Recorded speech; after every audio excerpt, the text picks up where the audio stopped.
good evening. My name is Richard. This is over the Arsenal Women's Channel. This is Richard and Andreas Talk AWFC. And tonight we are going to be looking back, of course, on the rather frustrating draw last weekend against Manchester United. But overall, is that a bad result or not? We'll discuss that. Of course, this week was also the Balon D'Or. Is that now just a complete waste of time? We'll talk about that as well. And, of course, there's a big game this weekend. Aston Villa visit the Emirates in what is now a really important game, isn't it? After that draw last weekend, we need to bounce back with a victory. But Villa have been a difficult opponent over the years, so who knows? But it's all going to be coming up the other side of this.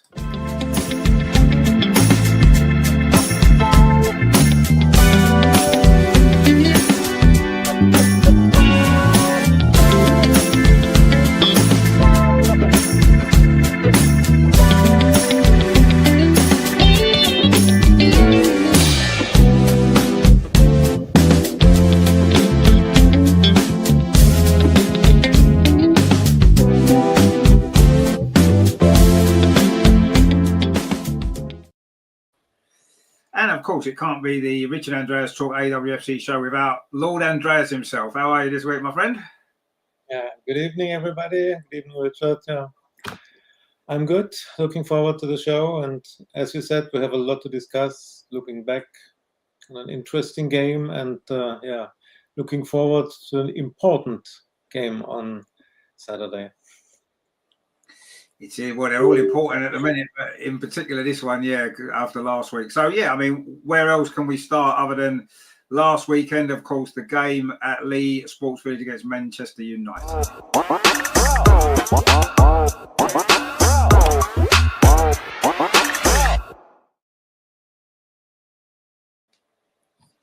Now, of course, it could have been a lot worse. We've lost at this fixture a couple of times in recent years.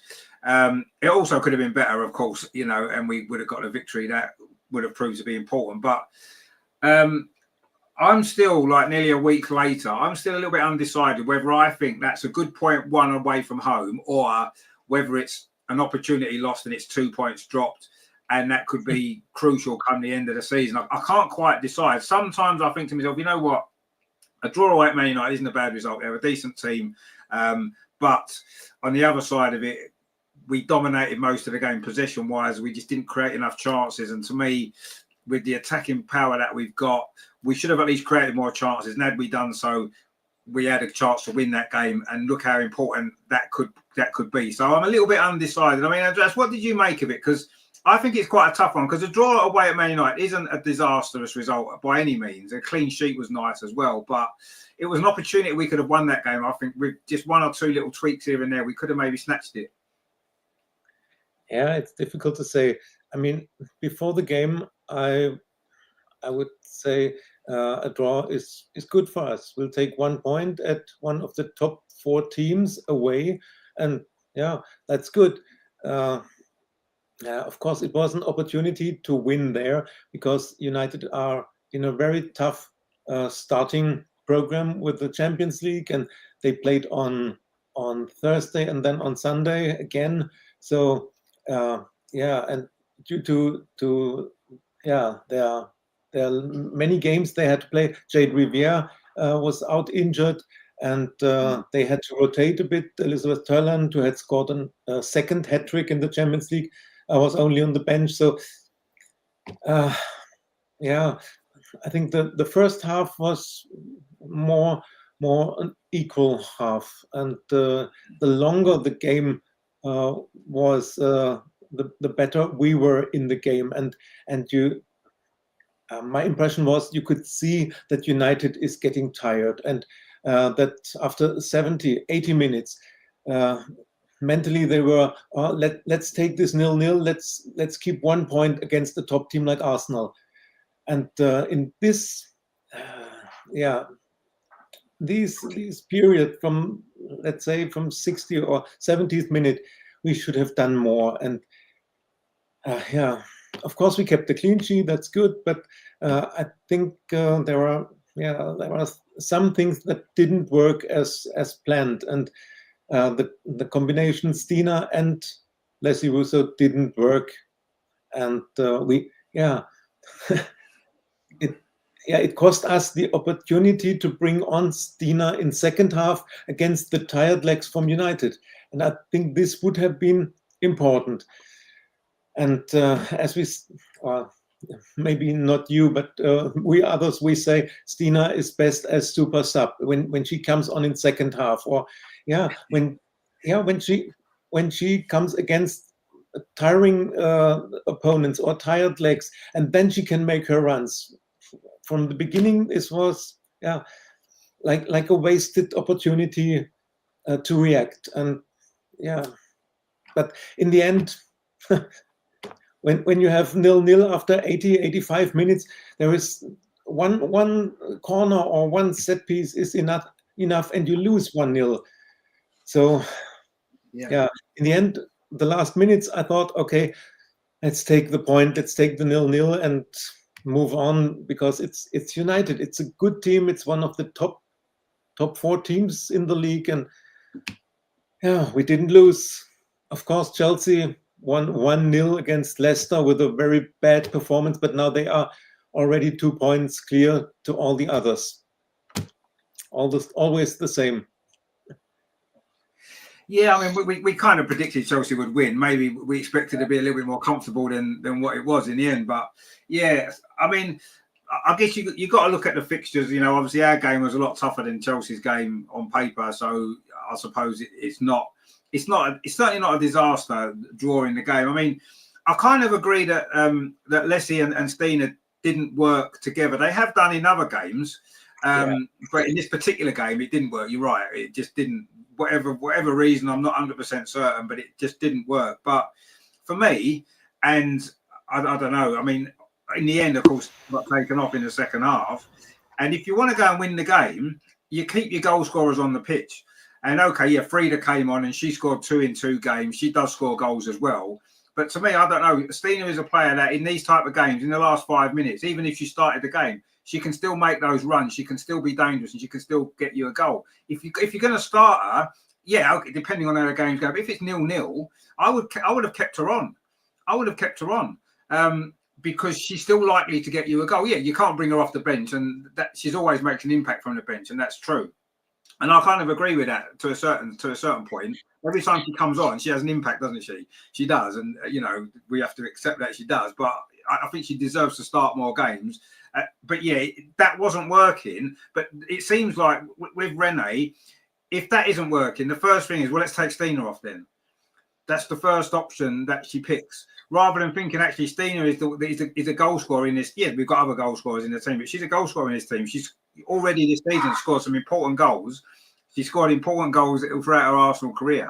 And in a game like that, in the last 5 minutes, like you said, against a tiring team, I still think she could have got one chance and scored, and we'd have won the game.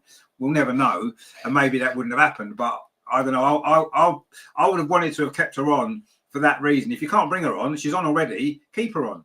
She had a good game. I thought she played well. It just didn't work with Leslie, did it? And we didn't create any chances in the game really whatsoever. I'm quite shocked, and I'm still baffled now why the Manchester United goalkeeper got player of the match. What possible reason was that when we had no shots at goal or one shot at goal? How on earth did you get player of the match? Surely Daphne, out of the 2 goalkeepers, was the better goalkeeper because she had to make 3 saves in the first half. Okay, one was her own fault because she dropped a cross, but then she made 3 great saves. I was baffled by it. To be honest, it was difficult to pick a player of the match because there wasn't any one outstanding player anyway, I didn't think. But if we were going to pick a player of the match, the only player for me that stood out, and I'll put a picture of her on the graphic there, Katie Reid.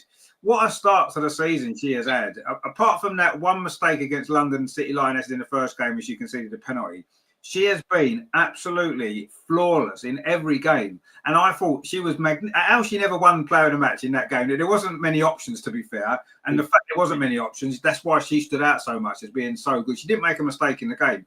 She kept Mallard, who's always a dangerous player, always scores against her. She kept her quiet.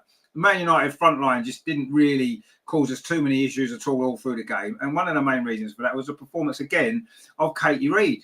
19 years old. Well, she's 19 today. Happy birthday, Katie Reid, by the way. But at her age, she was 18 last week in that game. But incredible performance again. I mean, Andreas, how can she be left out when I know Leah Williams was coming back soon, but how can you leave her out? She's just been magnificent.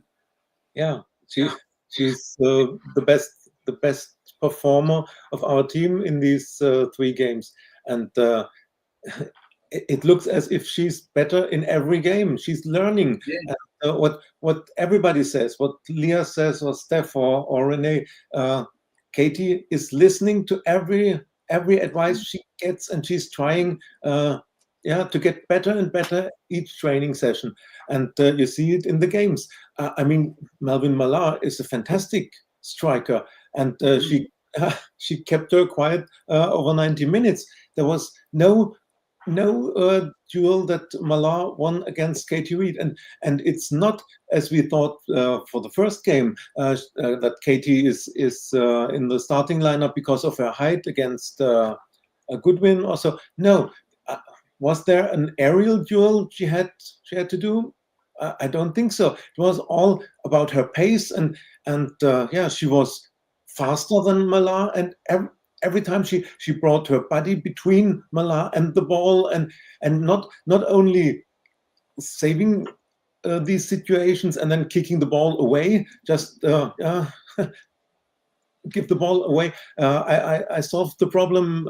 No, she played the ball to Steph or something, and then she was free again and play the ball again to me, and then the next one is a pass to open the game again. So it's not only the defending, not only her height, it's her pace, her understanding of the game, and I think we can only praise her for this performance. Of course, she was my player of the match too, and everybody saw this except those people who had to decide.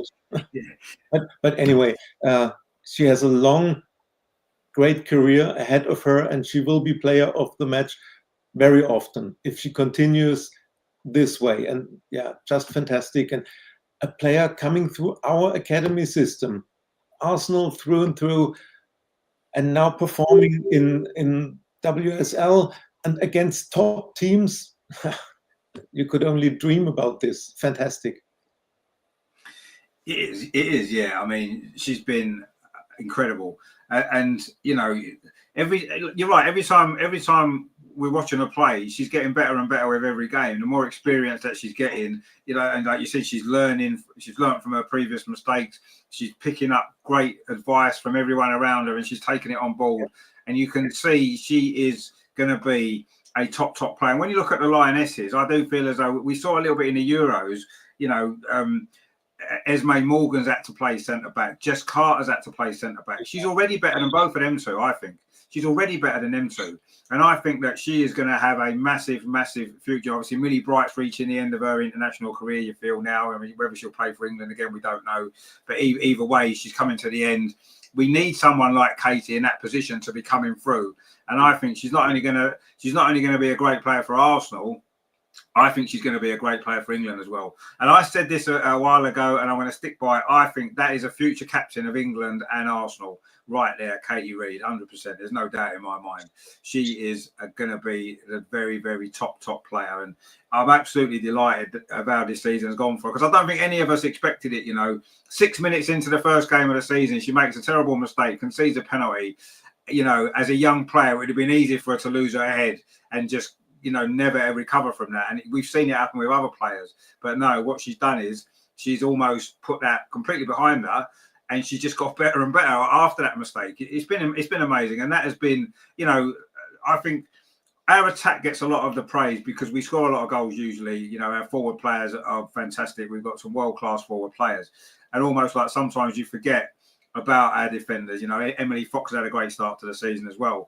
But Katie Reid has been, wow, just incredible. And I'm so happy for her because, like you said, coming through our system, and it's great for our young players to be doing so well in the first team.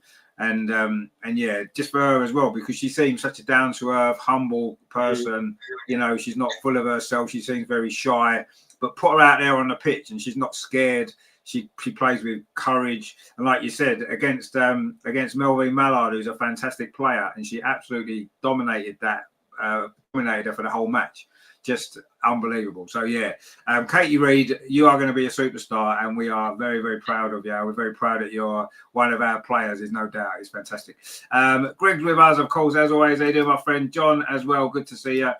Lethal Chicken said it's only the third game. No need to stress about it now. It could have been a lot worse if we lost. Absolutely. Which essentially makes it into a 6 point. No, you're right. I mean, it could have been worse. I agree, and I don't think it's a terrible result. Jimmy says losing 2 points can hurt later on down the line. It could, absolutely, it could. It's early. It's too early to know yet, but yeah, we'll see how it pans out. LG says it's a bad result in my opinion. Chelsea always win at Leigh Sports Village. These are the margins in the WSL. We should be beating Man United away. It's not Kings Meadow. No, I mean, Chelsea do generally win there, you're right. But then Chelsea will end up dropping points somewhere else, Brighton away, where we always win.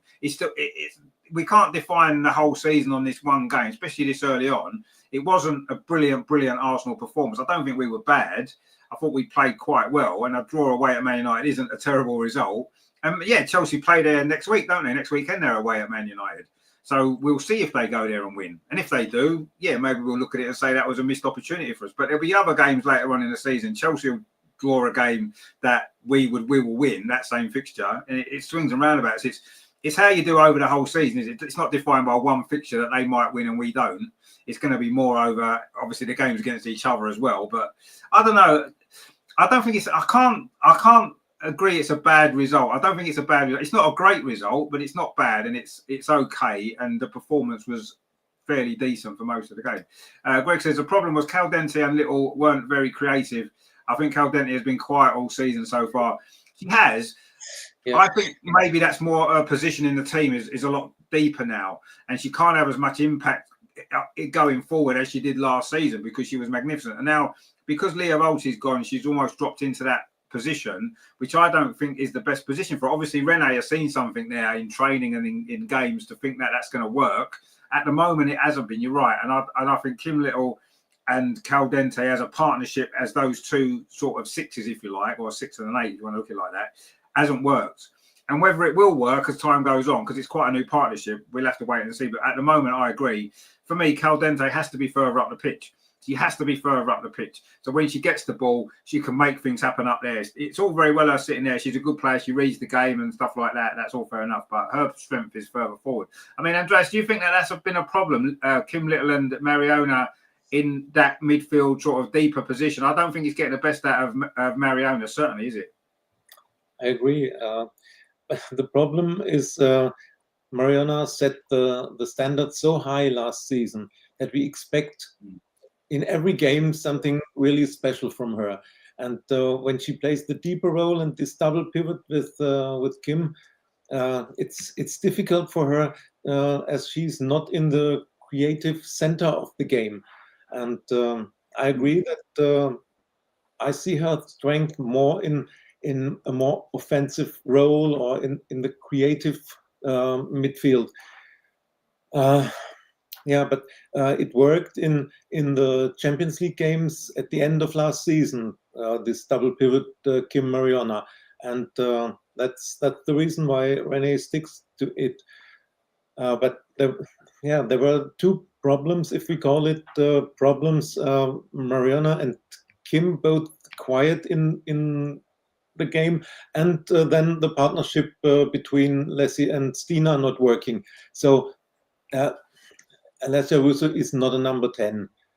We have better players for the number 10 position. Mariona, for example, or Frida or Vicky Pelova. So yeah, I think it was mistakes from the coaching staff, but last season showed that Renee is learning quickly. So I don't think we will see this combination with Kim, Mariona, Leslie, and Stina again. At least not in an important game. I would play Mariona in a more offensive role, number 8, number 10 position. But as I said, she set the standards so high last season that you are disappointed when she doesn't make any miracles on the pitch. And yeah, maybe she's a bit tired from from last season, played every game, then the Euros, and then going to preseason again. Yeah, it's difficult to say, but at the moment she's not playing what she can, and that's why she gets some criticism. But anyway, we know how good she is, and I'm sure she will perform in the next weeks again. Oh, absolutely, yeah. I mean, form is temporary, class is permanent, so I'm not overly concerned, but I just feel as though it isn't so much down to her individually. It seems to be more her role in the team has changed a bit. So it means that she's not able to do the things that she was doing last season that worked so well. And whatever the reason is behind that, like you said, what the coaching staff are seeing in training or whatever it is, I'm not sure. And yeah, maybe you're right. But you see, it goes back to my earlier point about what I would have done. And I know it was never going to happen, but what I would have been tempted to do in that game later on would have been to take Leslie Russo off, put Mariona in the number 10 position, leave Stina on, and then maybe bring on, I don't know, like Frida or Vicky to play in the midfield, or Cara wasn't on the bench, was she? But I would have been tempted to get Mariona further forward to try and win the game, as opposed to keeping her where she was and making other changes ahead. But anyway, Renee seems to know what she's doing most of the time, so I'm not going to question her too much because she's got one or two decisions that are a bit questionable. But LG says that we didn't test their backline and goalkeeper enough. Well, their goalkeeper got player of the match. We must have done. We overplayed it too much in the final third. More direct teams like Chelsea and Man City likely score on Sunday. Yeah, maybe. It's impossible to say because each game's different, and when Chelsea go in a couple of weeks' time, it's going to be a different game again, isn't it? But anyway, the fact is, Man United are strong defensively. I agree, we overplayed it a little bit in the final third. We wasn't direct enough, maybe, but that's our style, isn't it? That's the way that we play anyway. We've got enough quality in the attacking area to have created more chances and to have caused them more problems, despite how organised they are. I mean, we'll see what happens. Obviously, Man United are going to probably end up. I think they had the best defensive record in the league last season. They're on track to have it again this season. So clearly, they're a good side defensively. I know we scored 4 against them in the last game of the season, but generally they are very, very strong at the back, solid. Obviously, Dominique Janssen's come in there as well, and she's a solid player. So, but yeah, I don't know. You're right. We didn't create enough chances. Absolutely not. We didn't. Even though the goalkeeper got player of the match for catching a couple of crosses. But anyway, 170 Gunner says, a big up, greatest show on YouTube. Well, we like to think we're doing okay, but we don't know if we're the greatest one. John says, we're the best team in Europe. We should be beating everyone, but it's all on the day and how the other team play. Well, yeah, that's a very good point. Absolutely it is. There's loads of variables and no team is going to win every game they should win. No, you're right. And I wouldn't necessarily say this was a game we should win. Man United away is a difficult game.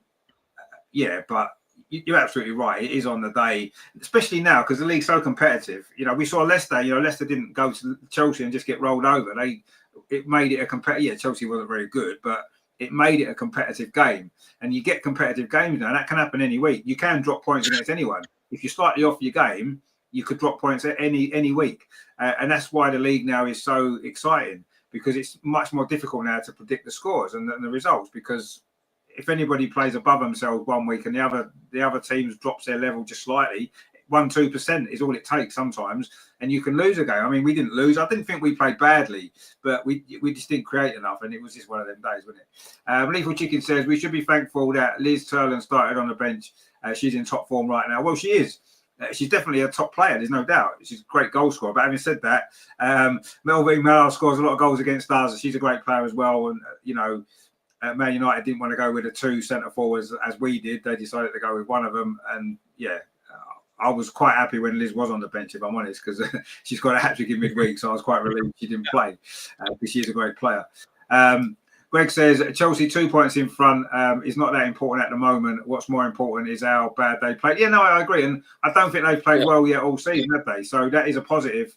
Because they're going to come up against better teams than Leicester. And if they play like they did in that game, they're going to drop points as well, aren't they? So I'm not, at this point in the season, I'm not concerned. We've had a decent start, 2 wins and an okay draw away at Man United isn't a disastrous start by any means. Look at last season. Look at the season before when we'd thrown it away by this point in the season, pretty much. Now we haven't. Yeah, we're 2 points behind, but that's nothing really, is it? That's just one draw away. Chelsea are going to drop points. They definitely are. So LG says, I felt Smith getting subbed off was poor from Rene. Tighter games like these needs a player like her. Yeah, she's another player, a bit off the cuff. She can do something unexpected in a tight game and can maybe create something or do something. And yeah, but we don't know the level of the fitness of these players. Maybe some of them were struggling a bit. I didn't think Olivia Smith, she was great in the first half. She seemed to run out of steam a bit in the second half, and maybe that was why she got taken off. I wasn't shocked that she was taken off because her influence was getting less and less as the game wore on. Maybe she was tired, whatever it was. Bearing in mind it was quite an emotional week for her, obviously with what happened to Matt Beard, and obviously she played under him at Liverpool, and Taylor Hines as well. So I mean, maybe that was an impact on her as well. I think it's a difficult week anyway, but maybe particularly for her. So yeah, Lethal Chicken says there, Katie Reid, player of the match by far. Yeah, I think we pretty much all agree with that. Greg says it was right bringing Stina off. Strength. He's outrunning defenders. United were tight at the back and nullified. What they did sort of nullify. I kind of agree with you. Was it the right decision to take her off? I don't know. Obviously not, because we only drew the game, didn't we? So she could have scored the winning goal, so it was the wrong decision.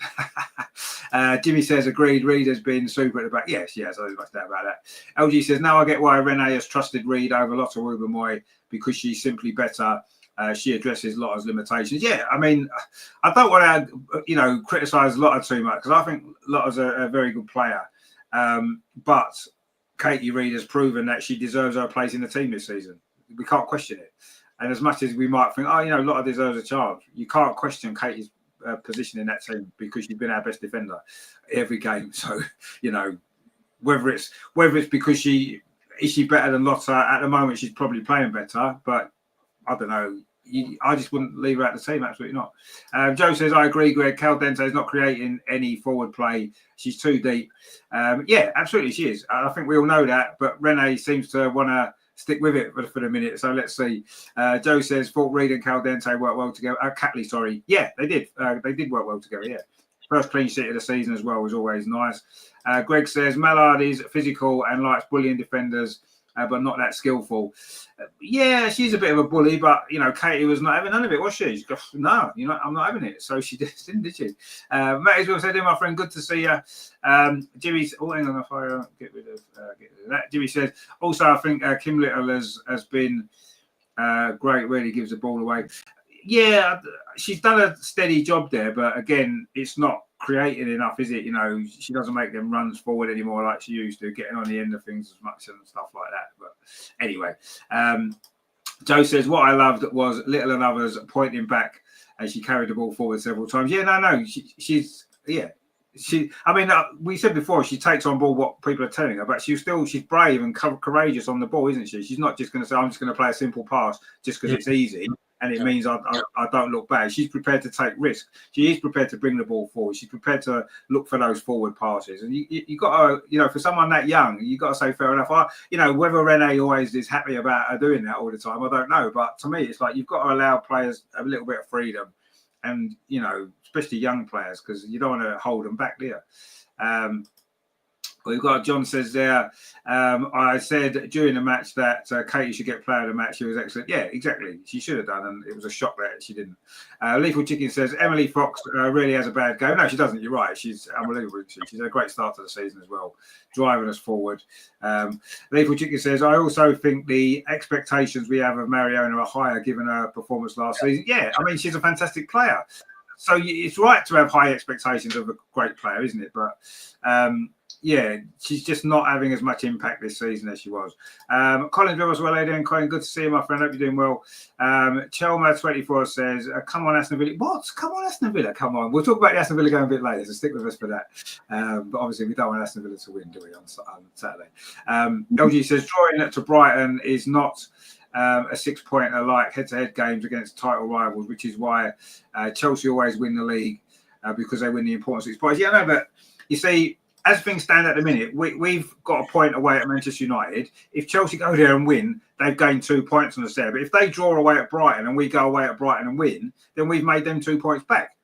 And yes, if we lose twice to Chelsea, it's irrelevant anyway. They'll win the league. Absolutely, they will. And we've got to pick up points against Chelsea. We've got to, at least minimum this season, we've got to draw both games so they don't gain anything on us. Ideally, win one and draw one would be great. Winning both would be amazing, and that would probably win us the league.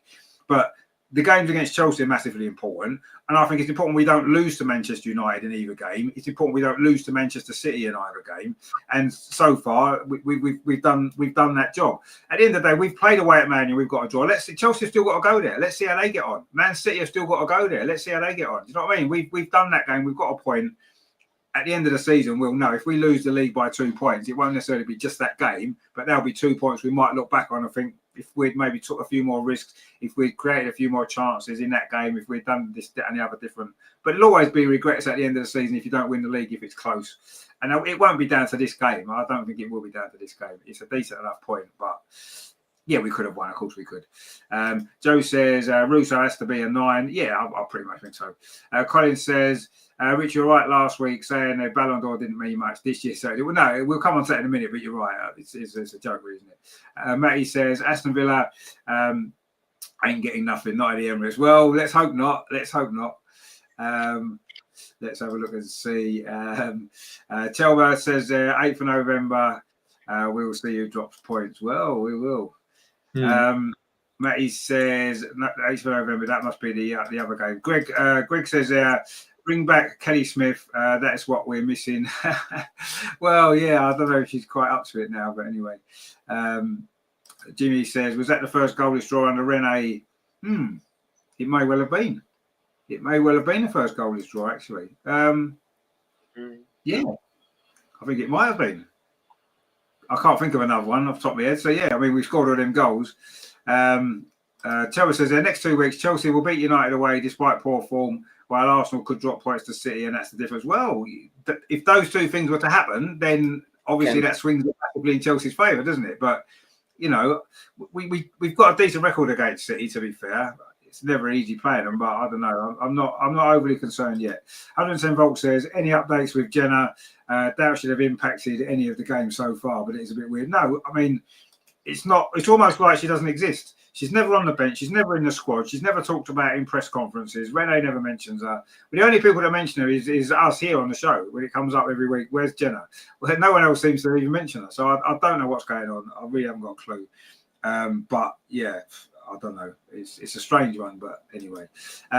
John says, for anyone that's not seen it yet, Arsenal put out a Balon D'Or behind the scenes video. Oh, have they? Right, okay. Guys and girls scrub up pretty good. Yeah, I mean, obviously we've seen clips of it. It's a very overrated award, but anyway, it's a lot of fun, I suppose. So Matty says there, are you a Villa fan or a Chelsea fan? You can't talk about Villa then jump to another team. But Arsenal ain't dropping points. Villa will. Well, we'll see. We will see. LG says, we were unbeaten against the top 4 in 21-22, but lost the league against Burnley. Well, yeah, that's true. Exactly. That is true. But then having said that, in the 2 seasons since then, we've not got enough points against Chelsea, have we? We've lost the away game pretty much every year. We've drawn at home. We've beaten them at home as well a couple of times, but it's not. I never look on it as one game. That season 21-22, didn't we draw with Spurs when we should have beat them? So there's points dropped there. There was points dropped in that season that you could look back on. Yes, we didn't lose to Chelsea. We beat them at home. We didn't lose to the top teams, but we still dropped points elsewhere. And Chelsea do that as well. I think, didn't Chelsea draw with Reading away that same season? They got relegated, or did they lose to Reading away? Something like that. So it happens, doesn't it? It's over 22 games, isn't it? That's what matters. LG says 8th of November. Oh yeah, it's the that's right. Yeah, it's the Chelsea at the Emirates. That's right. Greg says 8th of November will be a good 4-0 win for us. Well, that would be nice, wouldn't it? If we did win that game 4-0, just winning it would do me. Winning it 1-0 would be fine. Just beat them. That's what we need to do this season, don't we? So yeah, overall, not the greatest game of football we've ever seen. Obviously, you know, we didn't create anywhere near the chances that we normally do. Man United are strong defensively, and that kind of summed up that game, didn't it? 0-0. Not bad. Could have been better, but as we mentioned, could have been worse. We could have lost, and that would have been bad, really bad. Because I didn't think I thought they were there for the taking, really. But anyway, a draw isn't a bad result away. So yeah, but We didn't lose. Now, of course, we did briefly mention it there. We are going to talk about it. The awards, of course, on Monday night. What did we make of all of that nonsense?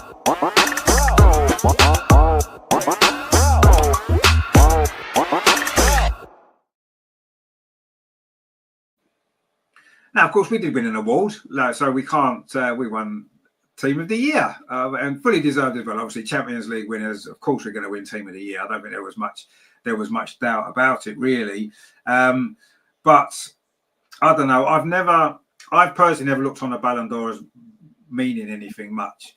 It's a big, it's a bit like the Oscars, isn't it? It's a big, massive ceremony. It looks all fancy and flash, but when you actually analyse it, it's meaningless. Winning the trophies doesn't really matter too much if you win it or not. We saw that, that obviously Bon Mati got the Balon d'Or for Player of the Year, which was she the best player in over the course of the 2025? I'm not sure if she was. I don't think she was. But she won it because she plays for Barcelona, and a Barcelona player tends to win it near enough every year anyway, don't they? So I don't know. I don't read too much into it personally. It's a nice ceremony, like you say. Everyone gets dressed up. It's a big fancy do, and I'm sure that the guys that are there that get nominated are probably excited to be there and stuff like that. And we had a lot of players, obviously, in the top 20, didn't we? We had a lot of players in there, so that was quite nice, I suppose. But obviously, we know Mariona was robbed of it. She won the Champions League. She had a great season. She reached the final of the Euros, and what have you. But and she scored in the final as well, didn't she? So, maybe she deserved it ahead of Bon Mati, but she plays for the wrong team. So there you go. I mean, Andreas, what do you make of the Balon d'Or? Do you think it's a serious award, or is it just a little bit of fun? It's all, everyone dresses up and goes out for the night and has a nice meal and what have you. But other than that, it doesn't really mean anything, does it, in football terms? I don't think. Yeah, I think it means something for the players. They enjoy being there and being in the football community and getting awards.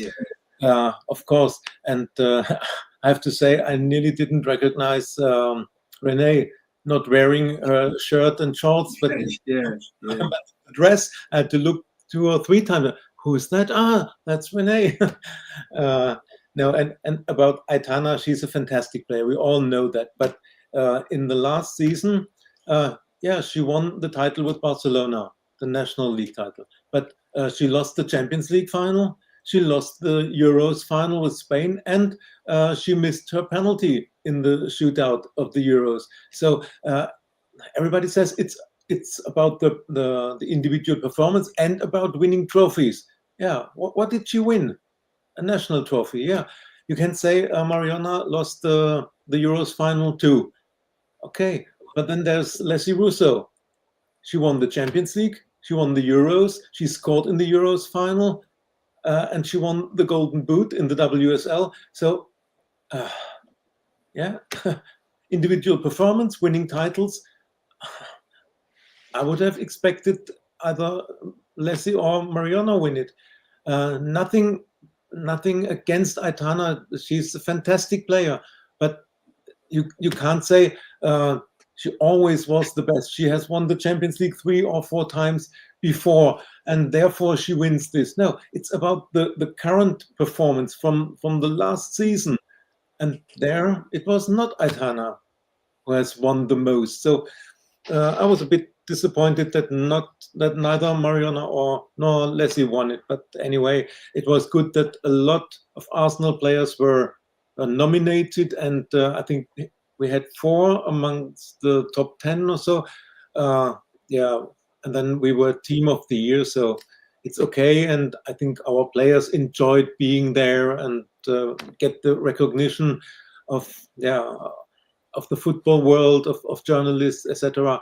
So it's okay, but as someone said, it's not the Balon d'Or, it's the Barcelona d'Or, and to win it, you have to play for Barcelona. Okay, let's move on. Exactly, yeah. It is. It has become a bit of a joke, really, hasn't it? And it is a shame because it's. I think when it originally started out a long time ago, it was really important award, wasn't it? And it went generally to the players that deserved it. Whereas now it's just become a bit like everything in football these days. It's over. overproduced. It's over the top, and ultimately the result isn't really the right result, and it seems like a load of faff. A load of fuss over very little, really. But yeah, we know, don't we? It was like a couple of years ago when Beth Mead was robbed of it as well. You know, and now with Mariona, unless he's been robbed of it too, and we kind of know what's going to happen, and you know, it's not. I'm just sick of it, if I'm honest. But we did win Team of the Year, so there you go. Which is the least that some of them players deserve to be recognised. At least we got recognised for something. Which obviously was deserved for winning the Champions League. I don't think there's any doubt about that. I don't think anybody can question that team deserves to win Team of the Year. And yeah, you know, the fact that we beat the run to the final and beating Barcelona in the final, I kind of think was is absolutely fully deserved. LG says Alexia is one of us. She was fuming when our title was announced as a winner. Well, we'll see. Joe says, I think Tim Stillman asked about Jenna and choosing two keepers instead. Renee was pretty vague in her answer, but said she needed two keepers due to a situation. Well, okay. See, that kind of, if that's true, I mean, Tim's obviously at the press conferences, isn't he? So I want to see that actually, because yeah, everything seems very vague around Jenna at the minute, doesn't it? No one, there's no answers, is there? Something's clearly gone on, and they're not going to tell us, so we might as well just forget about it. If she's ever in the squad, she's in the squad, but I wouldn't expect her to be in the squad anytime soon, because it's obvious she's not going to be. LG says, as soon as it was announced that Iniesta was presenting the women's Balon D'Or, I knew a Barcelona player was winning. Well, to be honest with you, I knew a Barcelona player was winning before they even the award started. They win it every year, don't they? It doesn't make any difference. Whatever they do, they're always going to win the Spanish league because it's a farmers' league, and that you don't deserve to win the Balon D'Or because you've won an easy league to win. You play for the best team in an easy league. When it came down to it, like Andreas said, she lost the Euros final, she lost the Champions League final, and we had players that won both of those finals. Leah Williamson won both of those finals. Leslie Russo won both of those finals. Mariona at least won 50% of them. Do you know what I mean? It's mad. Anyway, it is what it is. John says, well done to the women's team winning Team of the Year, but it's non-PC to refer to the women winning the Totti Award. Well, yeah, it probably is. Lethal Chicken says, it doesn't mean anything until we win something. Well, no, I mean, it doesn't mean anything even though we've won it. I mean, we won Team of the Year and that's great, but it still doesn't make the whole thing any more valid because we've won the team award. It's great and it's good for the team to have won it, and the ones that were there, you know, went up and got the award and all that kind of stuff. Great, but it still doesn't mean anything really, does it? I want to see her. I don't care if we win nothing at the Balon D'Or, but we end up winning a WSL. That's more important than any little silly award ceremony like that. Okay, we're a bit upset that Mariona or Leslie didn't win the Balon D'Or, but they both won the Champions League with Arsenal. So do we really care? No. And if we win a big trophy again this season, those who win a big trophy with Arsenal, that's more important, isn't it, than any of those stupid ceremony things. But it would have been nice to have finally seen some sense and them to understand, actually, if you've won the Champions League and you've won your domestic league, you've won an international trophy in the same year, you probably do deserve to win that award if you've been a part of both of those two big successes. But anyway, Greg says the problem is that she plays for Barcelona in the Mickey Mouse League.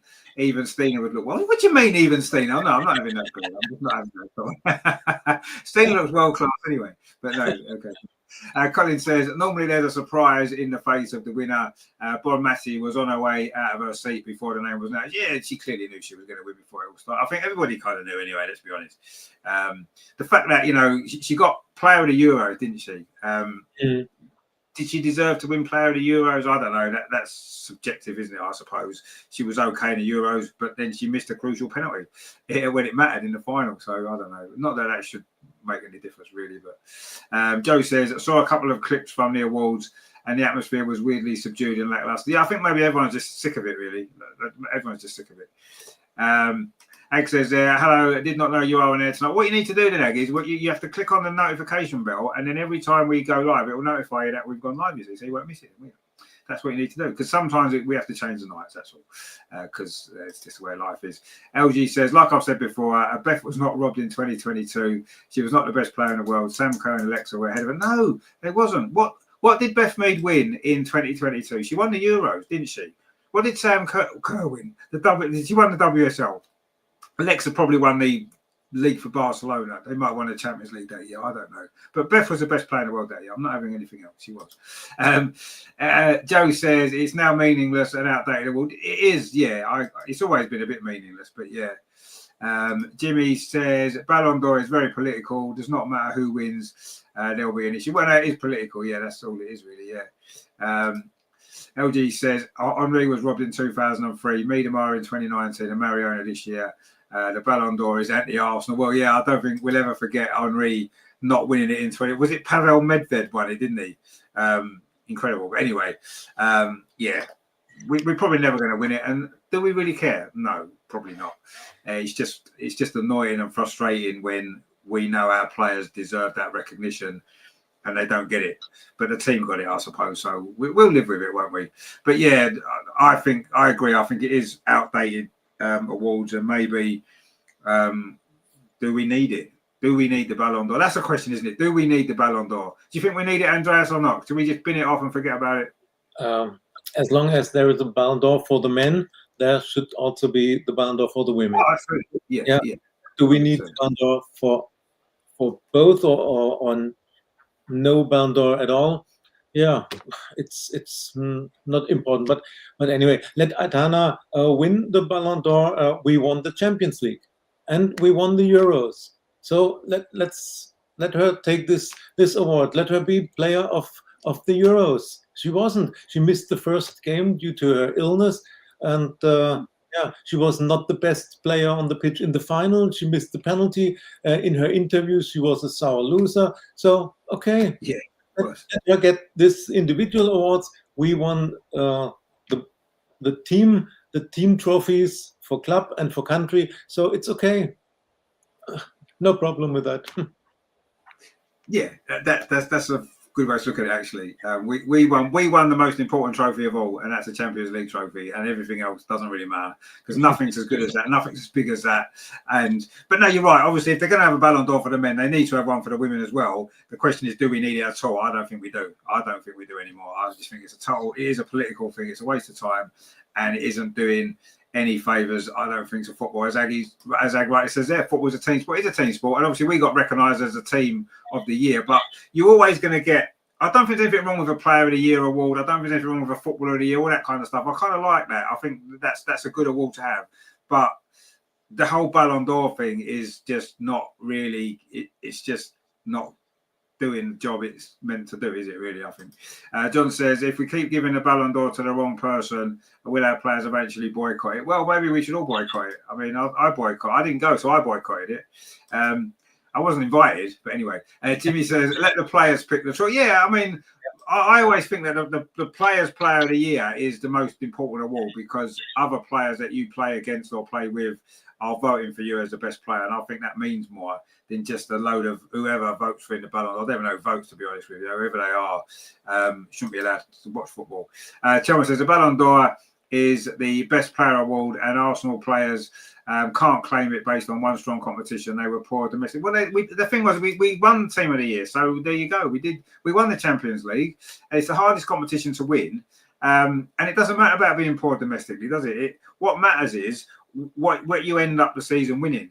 And Chelsea just won the WSL, didn't they? Did they win the FA Cup? I can't remember now. Yeah. Oh, they won the FA Cup. Well, anyway, whatever it is, they would have swapped everything. They would have swapped their season for ours, Chelsea, 100%. To win that Champions League, they would have swapped their season with ours. So we had the better season, there's no doubt. But anyway, Greg says only 50 sports writers vote for the women, and most of them come from Spain. Well, there you go, obviously. LG says, tell me, if you're saying Arsenal was poor domestically, don't forget Mariona won the WSL Player of the Season. She had the best individual season. Yeah, she did. Yeah, absolutely. Joe says awards that are based on facts like Golden Boot, Golden Glove are the valuable ones because it's not subjective. Well, yeah, that's true as well. Yeah, the top goal scorer is the top goal scorer because they scored the most goals. But then, having said that, I kind of agree with you. But then on the other side of that, for example, Victor Gyökeres won Striker of the Year, whatever it was he won. He won something, didn't he? And yet he scored all his goals in a league where it's easy to score goals. So does that mean his goals were more important in that rubbish league than, say, someone who scored less goals in the Premier League? Alexander Isak, as an example. I don't know. But I don't know. To me, that he scored the most goals, but in the league that isn't as worthy. So stats and stuff like that are very good. I love stats, but you have to sometimes use it in context, don't you? Let's see how many goals Victor Gyökeres scores in the Premier League, and then we'll see how good he really is. Hopefully he scored loads of them, but until he does. Lethal Chicken says Chelsea also won the Tim. Oh, did they? Did they win the? See, once we get knocked out of a competition, I must admit my interest in it just disappears, and I tend not to bother with it anymore because we're out. I don't care. Oh, yeah, they did win. Yeah, they did actually. Yeah, of course they did. They did they beat Man City in the final? Was that right? I think I can't remember. Yeah. Anyway, in the League Cup final and Man United in the FA Cup final. The FA Cup. That's right. Yeah, they did. Yeah. Anyway, it doesn't matter, because we didn't win it, so we don't care. We won the Champions League. I remember that, and we deserve to win that. Anyway, talking of the WSL and winning trophies, we are back in action on Saturday, and it's a big game at the Emirates. Of course it is, and it is going to be a big game that we're going to talk about now.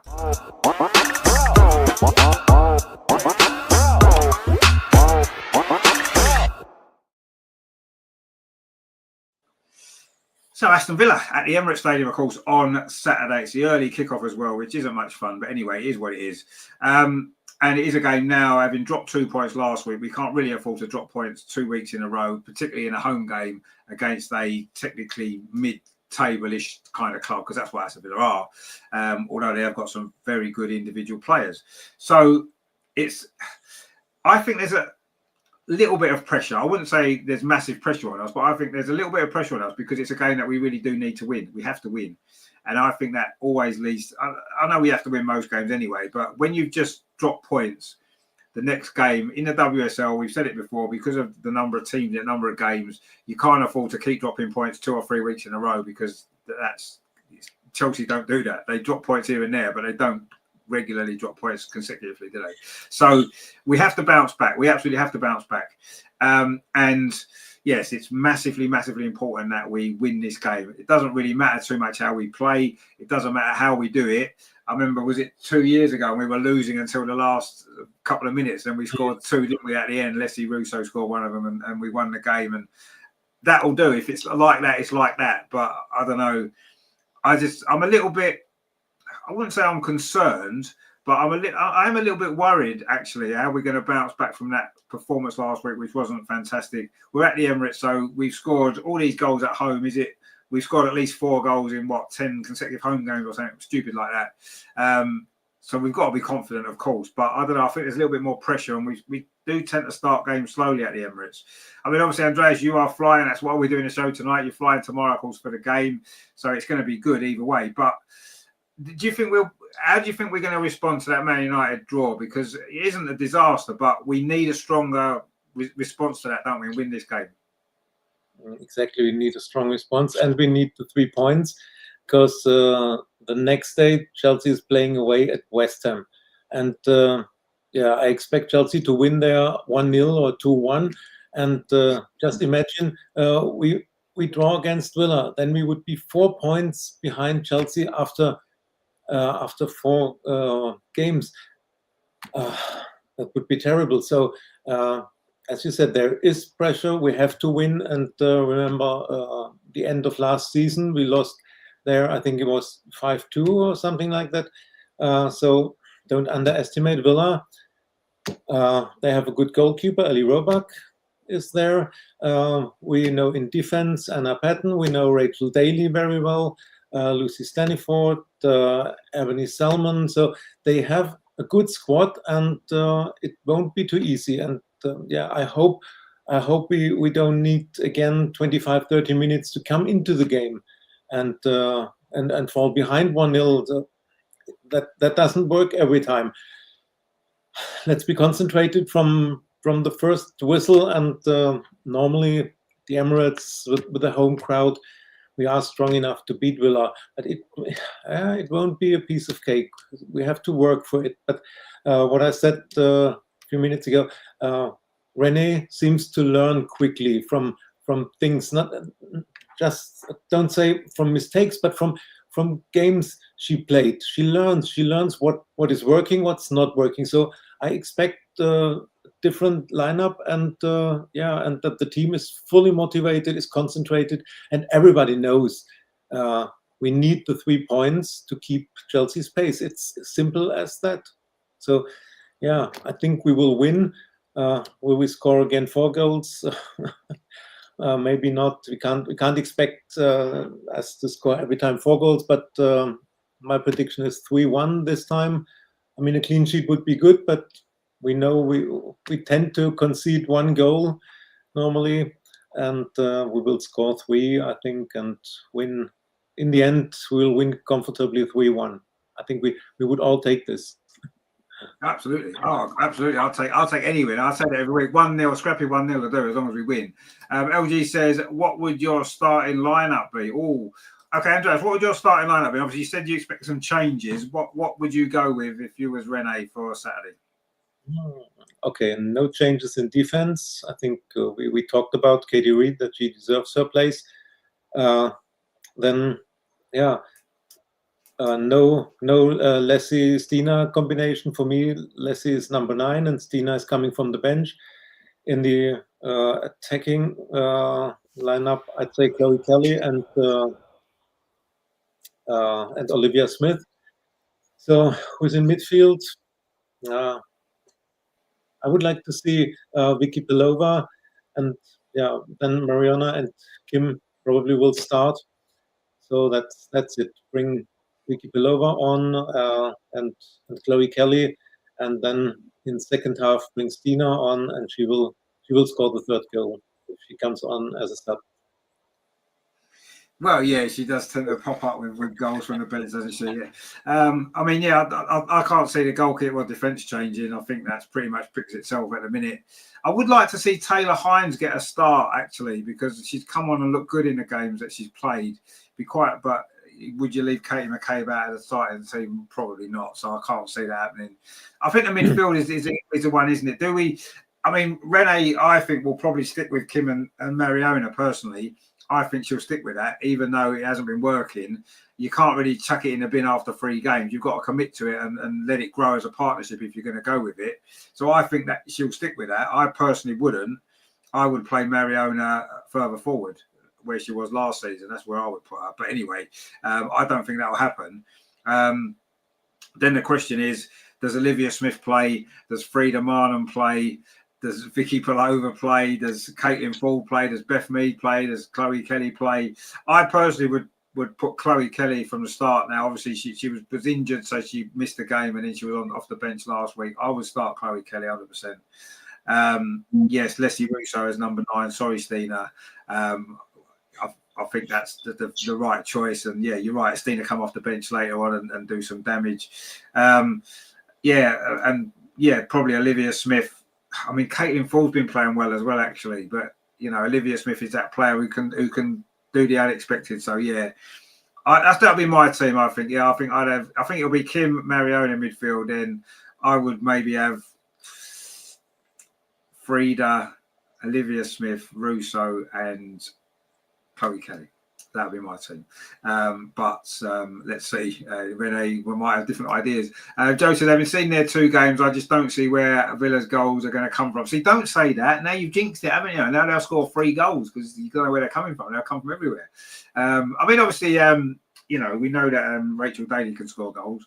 But no, you're right. They that seems to be an issue with them. But they're a good side. What a surprise.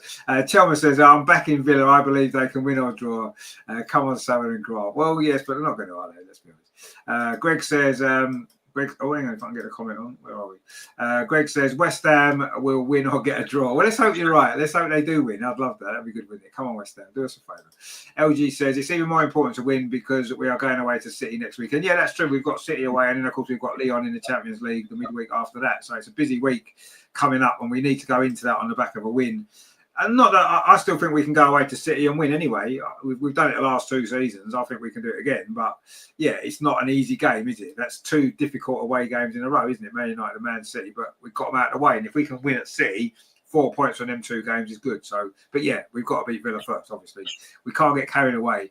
Lethal Chicken says we can all dream. Yeah, well, we are going to dream. We'll dream until it's not happened, and then we won't be able to do it, will we?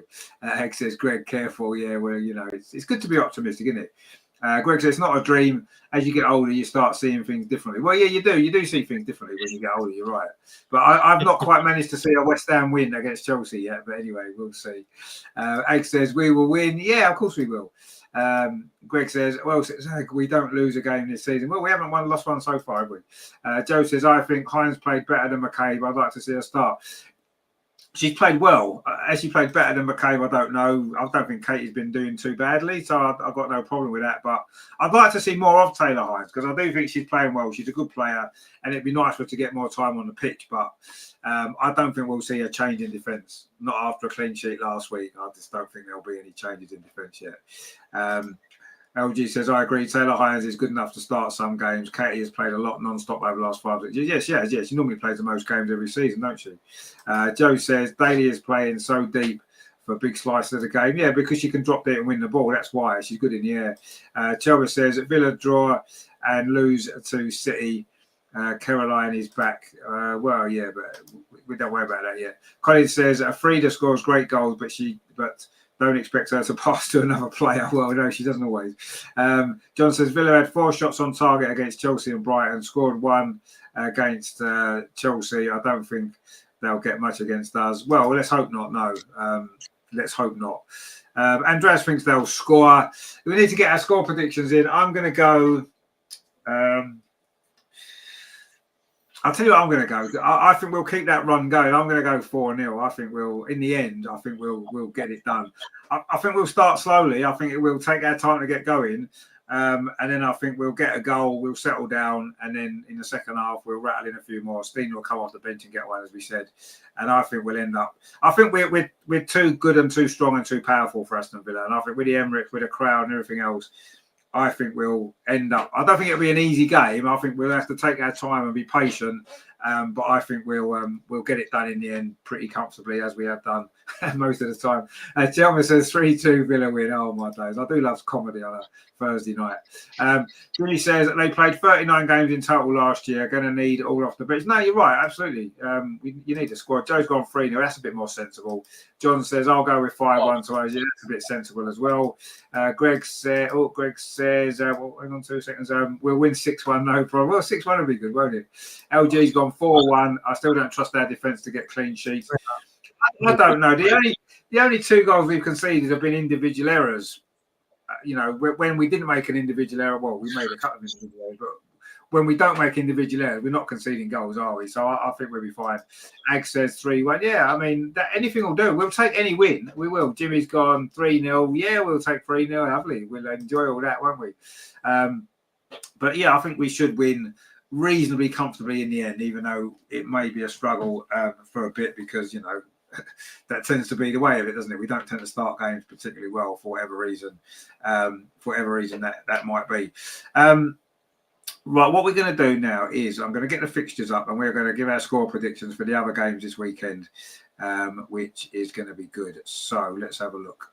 Now, we're the only game on Saturday, aren't we? All the other games are on Sunday. So the first game on Sunday, Brighton at home to Everton. That's quite an interesting one, isn't it?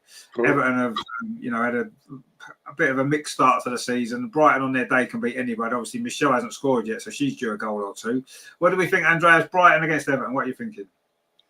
Yeah, I'm a bit disappointed about Everton. I thought they would play a better role this season, and they started good with the Merseyside derby against Liverpool, but then a bit disappointing. And it's away at Brighton. I think Brighton will be the stronger team. Rosa Cavaci scored for Brighton in the League Cup. So yeah, maybe both our players can score, Rosa and Michelle. It will be Brighton 2-0 against Everton. Yeah, I think Brighton will win. Joe's gone 2-1. Joe's gone 2-1 to Brighton.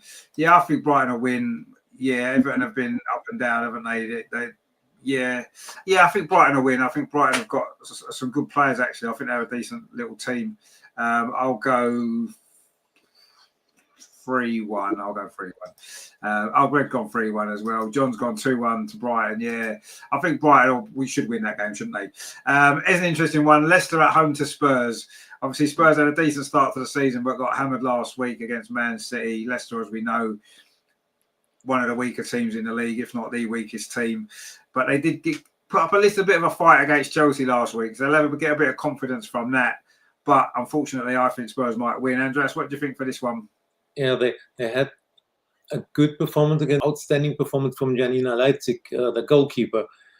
She made 3-4 brilliant saves. So I think Leicester is maybe the weakest team in the league. So I expect Spurs to win, but Spurs difficult to say. Will they win 1-0? 1-0 to Spurs at Leicester, and of course I would prefer a draw or a Leicester win. But anyway, I think Spurs will be too strong for them. Yeah, I do as well. Joe's gone 1-1. Okay, fair enough. Greg's gone Spurs 1-0. Aggie's gone Brighton win. Yeah, I think we're Brighton to win. Joe's gone 3-0 to Spurs. Aggie's gone Rosa 2 goals, which she might do. John says Leicester only scored 1, let in 5, so that will be 3-0 to Spurs. Yeah, I think Spurs will win. I'm going to go 2-0 to Spurs. I think they'll win in the end comfortably enough. Yeah, they should be too strong. The next one, in the Premier League, it'll probably be a home banker, Liverpool against Man United. But in the WSL, not so much so. What do we think, Andreas? Man United away at Liverpool. Man United should win, really, shouldn't they? The start Liverpool have had. Yeah, what I saw this season so far from United, they are really strong.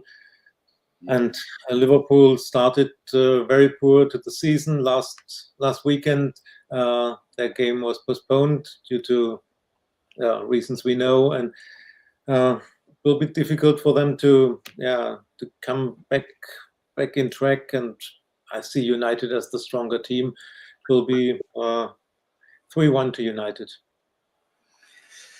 Yeah, I think it'll be a surprise if Man United don't win that game. Yeah, obviously Liverpool have had a tough week, haven't they, with what's gone on. So, yeah, I think Man United will win 3-0, something like that. I think that they'll probably win quite comfortably. 170 guns have gone 1-0 to Leicester. That would be funny, but I don't think it's going to happen, unfortunately. Joe's gone 1-1 in the Liverpool Man United game. Well, that would be good. The other Joe's gone 3-0 to Man United. Yeah, that seems to make more sense. John's gone 5-0 to Man United. Joe's gone 1-1 Man U Liverpool. We 1-1 Man U Liverpool. Greg's gone at 2-2 draw. Liverpool can't be bad all season. Well, no, they can't, but are they going to score 2 against that Man United defence? No. I'm not sure if they will. LG's gone Liverpool 2, Man U 1. Wow, that is a big prediction, bold prediction there. Again, Liverpool scoring 2 against that United defence. I'm not sure if that's going to happen. I expect Man United to win that. Not comfortably, but I think it'll be okay. I think they'll win that. The next game is quite an interesting one. Manchester City at home to London City Lionesses. Of course, London City Lionesses got their first win, didn't they, last week against Everton in the Friday night game. And, you know, they've played reasonably well. They gave us a game for a bit, didn't they, on the first game? They did well in the second game as well against Man United. So, Man City will win, though, won't they? I think, Andreas, do you think Man City will win in the end? Yeah, of course. LCL had problems in the League Cup yesterday against the WSL 2 team. I don't remember which one, but they won only 2-1. So, LCL has a good squad, but they are not performing as a team. So I see Man City winning this easily. It's 4-1 to Man City. Of course, I'd like to see LCL take a 1 point away from City. That would be great, but no. It's even with Lauren Hemp out with injury, ankle injury. So there's Spanish Shaw, there's Viv Miedema, Fujino. They have too much quality. 4-1 to City. Yeah, I think City will win. Unfortunately, I agree. But I think, I think London City Lionesses, I still think they'll do pretty well. I think they'll survive. but yeah, I think they'll lose this particular game. Greg's gone 2-1 to London City. Well, that'd be good. Joe's gone 3-1 to Man City. John's gone 3-2 to London against Man City. Wow, that'd be a good game, wouldn't it? Ag says that with Aslani, London City Lionesses to win. Well, maybe they will, but I think Man City will win probably, maybe 3-0, 3-1, something like that. They should be too strong. I don't think they've played particularly well this season, but they should be too strong. What's that guns got? If Man United, with the mindset they did against us, it'll be 0-0. Well, if they go to the game like that, it will be, but I'm sure they won't. Joe's got a 2-2 draw. Well, I don't know. See, that's a bit optimistic for London City, maybe, but it'd be nice, wouldn't it? It'd be nice if we see some points dropped. Another game we'd like to see a shock is the final game, West Ham at home to Chelsea. Of course, we sort of mentioned it a bit before already, but I mean, let's be real. I can't see anything other than a Chelsea victory, if we're honest. I mean, we went to West Ham the other week and won 5-1. You'd imagine Chelsea are going to be far too strong for them, but you never know. Shocks happen, surprises happen, and maybe West Ham will do us a favour. I mean, Andreas, do you think we're going to be happy at the end of that game because West Ham have helped us out or not? I'm trying to make the most out of my weekend in London, so I'll be at Dagenham for the first time. Brilliant. Never been there, so will be an interesting experience, and maybe I will be happy in the end. No, I don't think so. To be fair, Chelsea has a lot of injury problems. Let's not forget Lucy Bronze, Neve Charles, Khadija Buchanan, Lauren James, Silke Nuskin, all out with injury.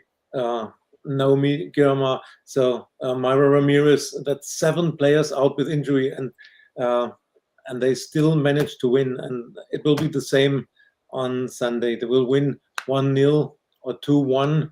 So yeah, maybe West Ham can score with Shakira Martinez or Viviane Assayi. They have good strikers. Maybe they score 1 goal, but Chelsea will score 1 more than West Ham. It's even if it's in stoppage time or in the 90th minute, they will find a way. Sam Kerr is coming on in 85th minute, and someone shoots at her, and from her body the ball falls into the net, something like this. Chelsea will win with 1 goal difference, I'm sure. Yeah, no, they almost certainly will. I don't think there's much doubt about that. Joe says there, what would be great is if Liverpool and London City win. What would be great if West Ham win as well. LG's gone West Ham 0, Chelsea 3. Yeah, that's more likely to be the case, I suppose. Ag's gone West Ham did well in the cup. Well, they weren't playing Chelsea though, were they? LG's gone blimey, Chelsea 3-0. Yeah, probably. Joe's gone 1-1. That would be great. Greg's gone 3-1 to West Ham. Yeah, I mean that would be that's the dream, isn't it? That is the dream. But I would be amazed if anything other than a reasonably comfortably Chelsea win. Actually, I mean, yes, they do tend to scrape games by the odd lucky goal, but what I've seen of West Ham, I've not been overly impressed with. They do have some decent individual players, but I think Chelsea will be far too strong. I think Chelsea will win.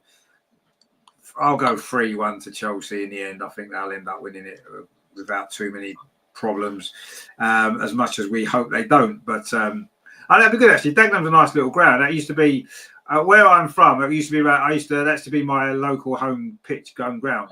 Dagenham was. I used to go there quite a lot when I was a kid. It's changed a bit over the years. There's an end behind the goal where now where the changing rooms are, so where the tunnel is, and it's like a seated stand now. It's quite a nice little stand it's got a roof, it's got seats, and that's quite nice.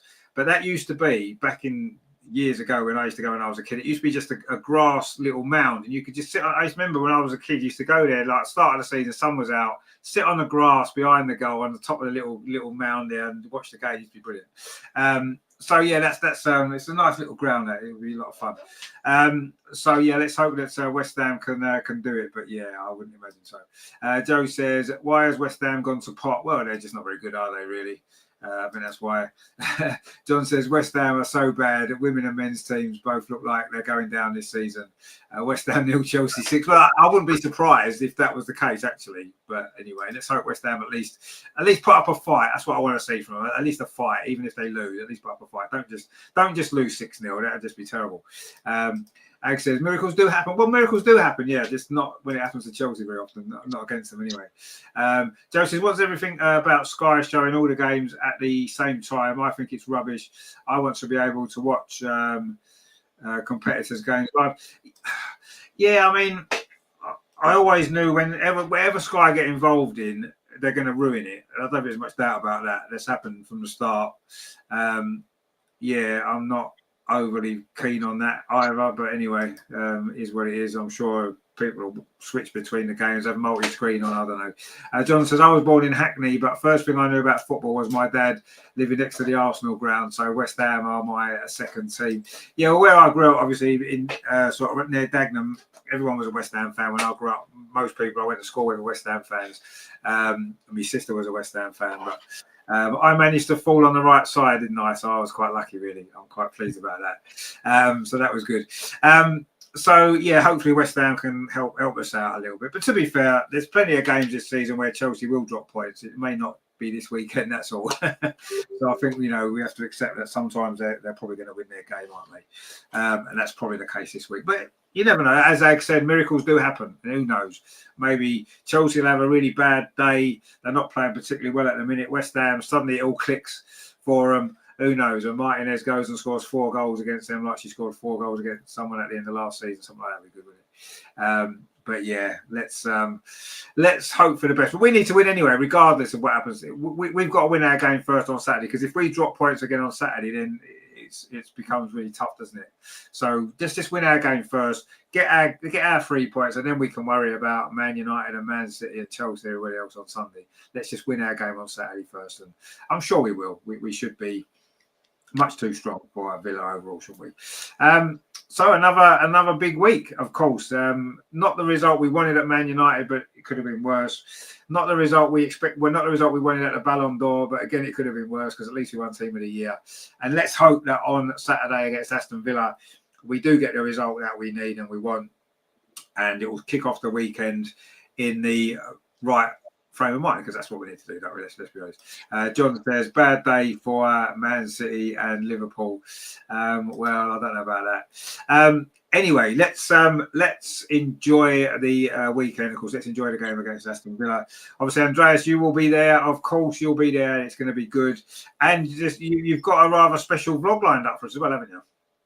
Yeah, I'll be for the players welcome in the tunnel when they arrive with the bus, and then from the bus to the dressing room, I can cheer them up and hopefully record some video clips from the arrival. So this will be interesting, I think. Yeah, and let me say one more thing about Sky. Sky Germany bought the broadcasting rights for the WSL last season from the Zone. And then last season, they showed at least one WSL game on every match day, Saturday, Sunday, always one game. And after the games, they analyzed the other games, etc. And starting this season, there was nothing on Sky Germany. Nobody knew why not. Everybody was searching, where are the WSL games?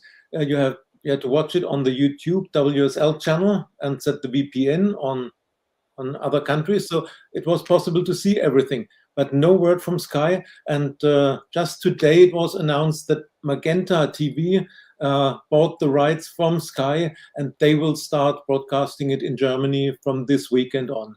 So very disappointing from Sky. If they don't want to use the rights, then please say something. Tell the viewers, the fans, the supporters, we will not broadcast it, and we are searching another broadcasting unit to buy the rights, because we don't have enough money for it. Or say something, but just be silent and not showing it. This was very weak from Sky. I wanted to say this, but it's Sky Germany, so not Sky UK. But anyway, that's not great, but I don't really like Sky as an organisation anyway, to be honest with you. And it's got worse and worse. Their coverage is getting worse and worse and worse. I don't watch it very often anyway. And when I have the misfortune to watch a game on Sky, I'm always left feeling like, what on earth is going on? What are you doing? We don't want 2 hours of waffle. We want to see the game. We want to see a couple of interviews afterwards, and then we want to get on with our day. Do you know what I mean? We don't need you to tell us what we've just seen, analyse it all for 25 minutes, one incident. The other night, there was a game, I can't remember what game it was now. Or was it last weekend? I watched the game anyway. It was on Sky. And they were still talking about one incident from the game about 2 hours after the game had finished. They're still talking about that same thing. I'm like, what are you doing? Why are you still doing it? I mean, why was I still watching it? Well, I wasn't. It was on. I was doing other stuff. I just had the telly. I just left it on. And I came back 2 hours later and they're still waffling on about this incident from the game that happened 2 hours before. But anyway, there you go. Joe says, Sky is a bully in the sporting world. Well, yeah, they sort of are.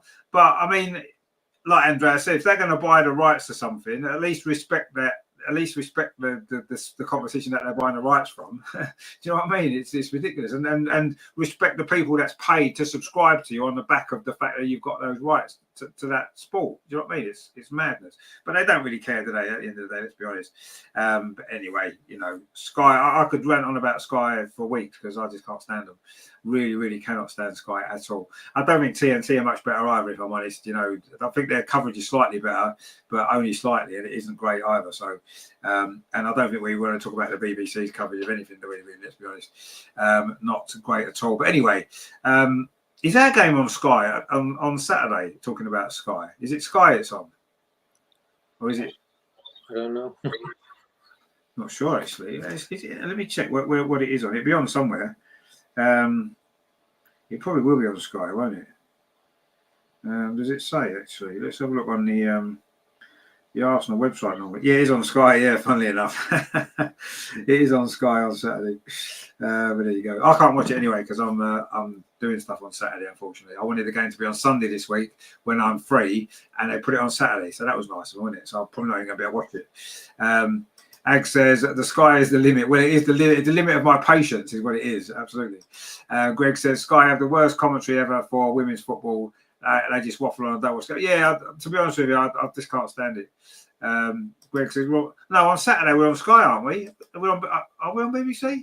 I don't know. Anyway, Joe says, well, yeah, Sky. I say I can't watch it anyway, so I'm a bit gutted about that. I'll catch the highlights of it obviously afterwards.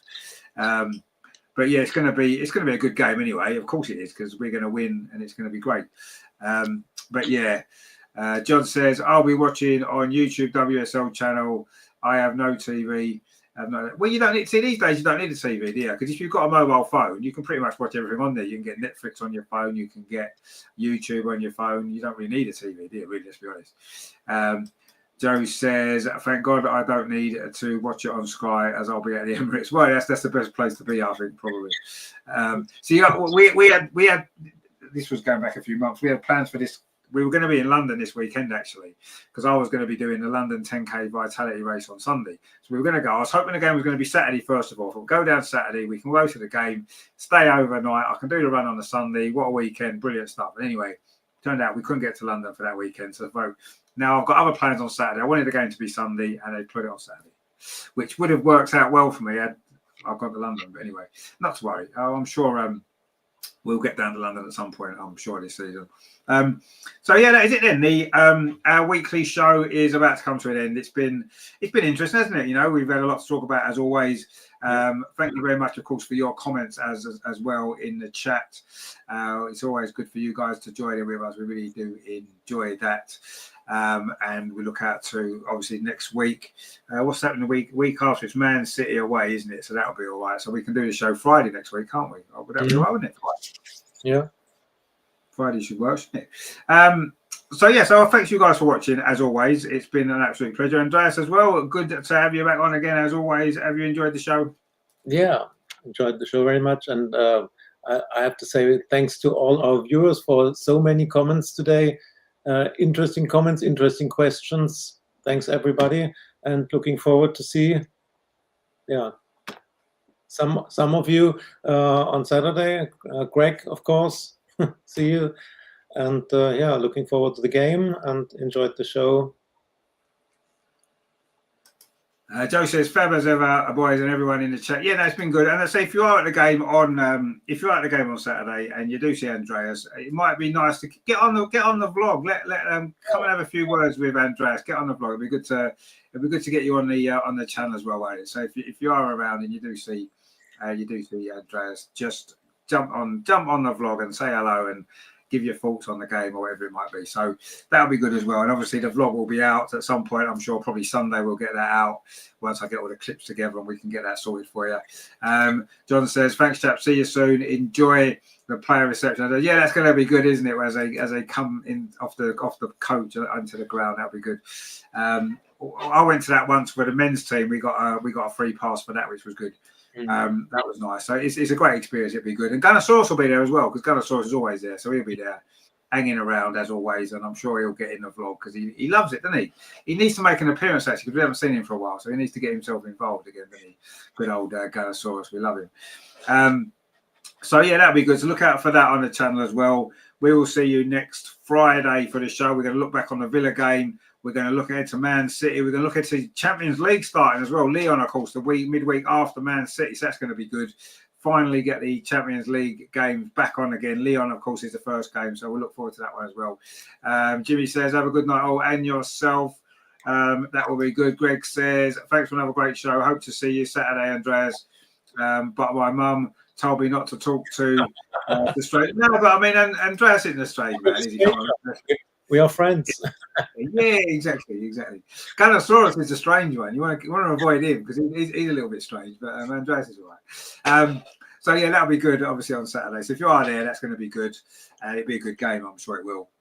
So yeah, we'll be back on Friday next week with the show. Obviously going to be lots to talk about. I'm sure Man City away next weekend is going to be a big game, isn't it? So that is going to be great stuff as well. So join us all for that. So thanks to you guys in the chat. It's been a pleasure as always. Thank you very much as well, of course, to Andreas as well for joining us as always. And yeah, enjoy the game on Saturday. I was going to say enjoy the weekend, but we've still got Friday to get through yet, which is a bit annoying, isn't it? We've still got Friday to conquer, but we're nearly there, aren't we? We're near the end of the week. So yeah, we'll see you soon. Enjoy the game on Saturday. Have a good weekend, everyone. We'll see you next week. And come on, you Gunners, let's do it. Say, let's beat Villa and let's keep our little unbeaten run going. See you soon, guys. Take it easy, and we'll see you next week. Bye-bye.